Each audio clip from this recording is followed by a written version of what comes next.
Selamat kembali ke Ucapan Pasaran Keuangan untuk Pedagang, coaches yang membantu Anda menavigasi kerumitan pasaran keuangan dengan jelas dan yakin. Saya host Anda, Sofia, dan hari ini kita menyelami topik yang menarik dan sering diabaikan, komoditi perdagangan, hartanah dan peleburan alternatif lain.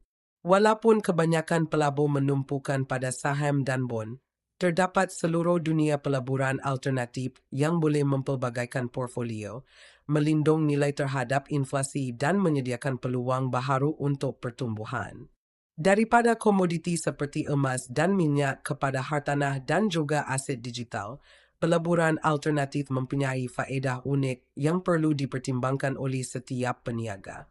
Dalam episod hari ini, kami akan meneroka apakah peleburan alternatif, sebab ia penting dan cara Anda boleh memasukkannya ke dalam portfolio Anda. Apakah peleburan alternatif? Peleburan alternatif merujuk kepada kelas aset yang berada di luar pasaran saham dan bond tradisional. Ini boleh termasuk komoditi emas, perak, minyak, gas asli, gandum, kopi, DLL. Hartanah fizikal, amanah peleburan hartanah, REIT, pendapatan sewa, cryptocurrency Bitcoin, Ethereum dan aset digital lain.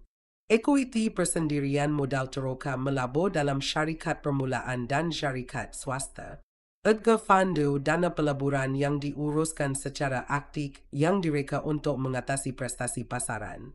Koleksi logam berharga seni, wine, shilling rangka, emas dan perak.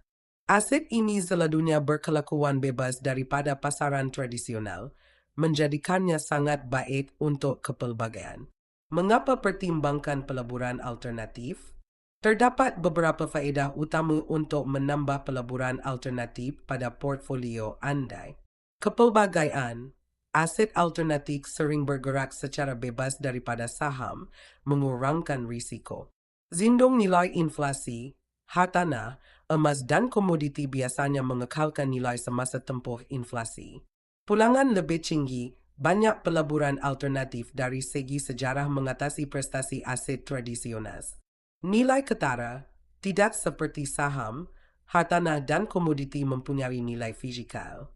Pendapatan pasif, hartanah dan peleburan alternatif tertentu menyediakan aliran tunai yang stabil. Sekarang, mari kita lihat dengan lebih mendalam dua daripada pilihan peleburan alternatif yang paling popular, komoditi dan hartanah. Komoditi perdagangan. Perdagangan komoditi ialah salah satu bentuk peleburan tertua, memberikan pendedahan kepada bahan mentah yang menguatkan ekonomi global. Apakah komoditi? Komoditi terbahagi kepada dua kategori. Komoditi keras sumber asli seperti minyak, emas, perak dan logam. Komoditi lembut produk pertanian seperti gandum, kopi, kacang soya dan kapas. Bagaimana untuk berdagang komoditi? Terdapat beberapa cara untuk berdagang komoditi. Kontrak niaga hadapan, perjanjian untuk membeli garis miring menjual komoditi pada harga yang ditetapkan pada masa hadapan. Dana dagangan pertukaran, ETF jejaki harga komoditi tanpa pemilikan langsung. Pembelian fizikal, membeli dan memegang komoditi seperti emas dan perak. CXD, Contracity Hor Difference buat spekulasi mengenai pergerakan harga tanpa memiliki aset. Mengapa melabur dalam komoditi? Lindung nilai inflasi, komoditi cenderung meningkat apabila inflasi tinggi. Permintaan global, apabila ekonomi berkembang, begitu juga permintaan untuk bahan mentah.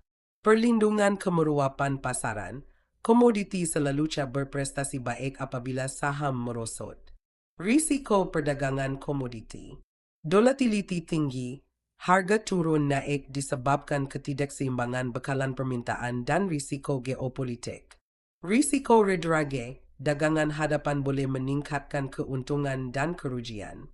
Kos penyimpanan pengangkutan, pemilikan komoditi fizikal datang dengan cabaran logistik. Bagi peniaga yang ingin memulakan dengan komoditi, platform seperti Crystal Bull Markets menyediakan alat mesra pengguna untuk berdagang pelbagai aset. Melabur dalam hartanah. Hartanah ialah salah satu peleburan jangka panjang yang paling stabil dan menguntungkan, menawarkan kedua-dua penghargaan dan pendapatan pasif. Cara melabur dalam hartanah.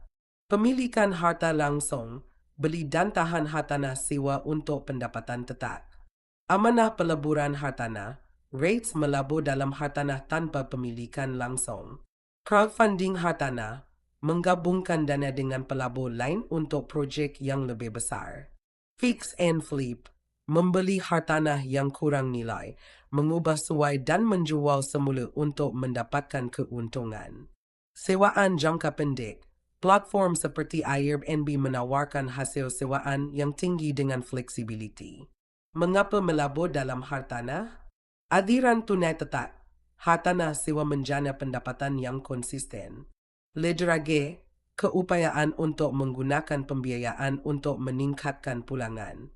Faedah tukai, potongan faedah gadai janji dan kelebihan susut nilai. Penghargaan, nilai hartanah biasanya meningkat dari semasa ke semasa. Risiko beleburan hartanah. Turunnya pasaran, nilai hartanah boleh merosot dalam kemerosotan. Modal permulaan tinggi, memerlukan peleburan pendahuluan yang ketara. Tanggungjawab pengurusan, berurusan dengan penyewa dan penyelenggaraan harta. Peleburan alternatif lain untuk dipertimbangkan. 1. Cryptocurrency. Aset digital seperti Bitcoin dan Ethereum telah mendapat daya tarikan sebagai peleburan alternatif. Walaupun tidak menentu, mereka menawarkan potensi pulangan yang ketara. 2. Equity persendirian modal teroka. Melabur dalam syarikat peringkat awal boleh menghasilkan pulangan yang tinggi tetapi datang dengan risiko yang lebih tinggi. 3. Dana zindong nilai. Dana yang diuruskan secara aktif yang bertujuan untuk mengatasi prestasi pasaran tradisional, selalunya ditaskan untuk pelabur bernilai tinggi. 4. Barangan koleksi dan logam berharga. Emas, seni, wine yang jarang ditemui dan kereta klasik boleh menjadi simpanan kekayaan yang berharga dari semasa ke semasa. Pertimbangan utama sebelum melabur dalam alternatif. Sebelum terjun ke dalam pelaburan alternatif, pertimbangkan. Kejaran, sesetengah aset, seperti hartanah dan equity persendirian, lebih sukar untuk dijual. Kemeruapan pasaran, komoditi dan mata wang kripto boleh mengalami perubahan harga yang besar. Implikasi kawal selia cukai, aset yang berbeza mempunyai layanan cukai yang berbeza. Ketekunan wajar, pelaburan alternatif memerlukan penyelidikan menyeluruh. Binciran aset. Pelaburan alternatif seperti komoditi, hartanah dan mata wang kripto menyediakan peluang berharga untuk kepelbagan dan pertumbuhan kewangan. Sama ada Anda berminat dengan perdagangan komoditi jangka pendek atau peleburan hartanah jangka panjang, aset ini boleh mengukuhkan portfolio Anda dan membantu melindungi nilai daripada ketidaktentuan ekonomi. Untuk peniaga yang ingin menerokai komoditi, hartanah atau peleburan alternatif lain, crystalballmarkets.com menyediakan sumber pakar dan alat dagangan yang canggih. Itu sahaja untuk episod hari ini.